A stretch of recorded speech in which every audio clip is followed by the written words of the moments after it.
A long-standing program in La Crosse will soon be discontinued. Congressional funding will end in 2016 for the GREAT program, taught by police officers to help middle school students learn valuable life skills. Fox 25/48's Aaron O'Brien explains what that means for local students. What do we know? What's the #1 reason kids join gangs?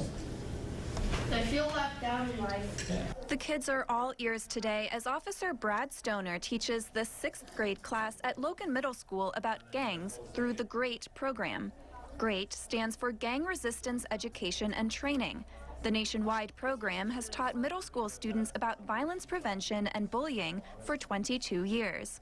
Funding from Congress helps the police pay for officer training and workbooks for students, but that funding will end next year and the program will face an uncertain future. I think eventually, there may be some agencies that will be able to hold on for a few years with materials that they have left over, but eventually, through attrition and through movement, the program will probably just fade away.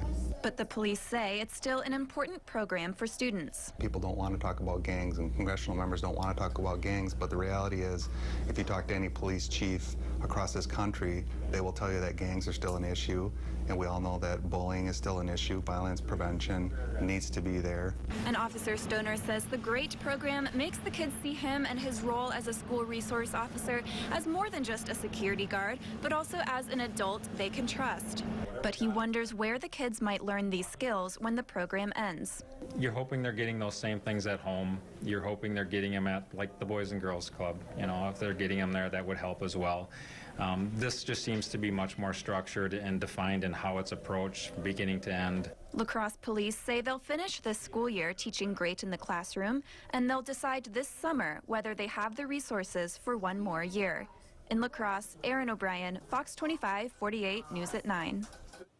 The La Crosse Police Department is one of just 4 regional offices nationwide for the program. They oversee GREAT programs in 16 states.